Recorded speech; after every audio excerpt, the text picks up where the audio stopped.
Cik ilgi tu jau nāc līdzās projektā darbojies un kā tas tev aizsākās? Principā jau kopš ļoti sen, jau kopš pirmsākumiem. Un kāpēc tieši mūzika? Kā tev ir, ka tu izpildi dziesmas, bet tu, teiksim, tikai dzirdi aplausus, bet neredzi, pieņemsim, tur skatītāju prieku un sajūsmu? Principā mūzikā ir tā, ka to auru, kāda valda, teiksim, starp skatītājiem, viņu var just. Labas vakars visiem!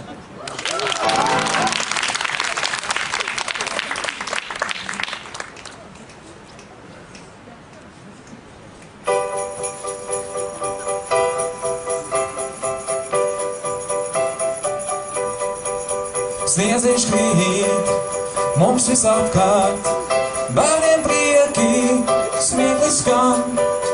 Klāt ir pēdējās šī gada dienas, jautru svētkus tev un man.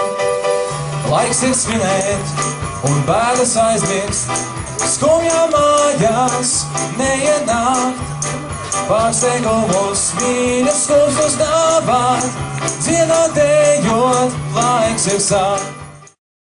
Būtu interesanti zināt tavas domas par to, kā tu vispār atradi šo projektu un kā tu sāki par to interesēties un kas tev likās interesanti. Un kāpēc tieši man tu izvēlējies?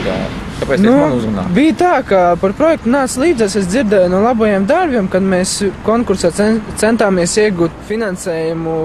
Un jā, tā arī man radās tā interese.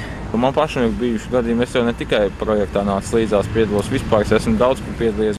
Man patīk principā tās video lietas, un pirmais, ko es meklēju kādu cilvēku no projekta, ar ko sadarboties, kas dzied, jo man bija ideja par mūzikas video klipu.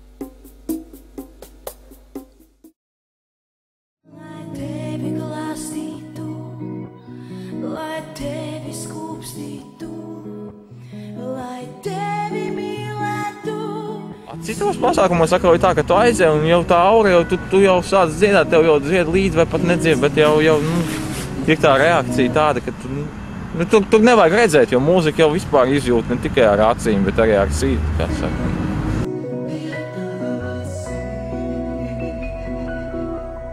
Lai tevi redzētu, lai tevi dzirdētu, lai tevi sargātu, dzīvo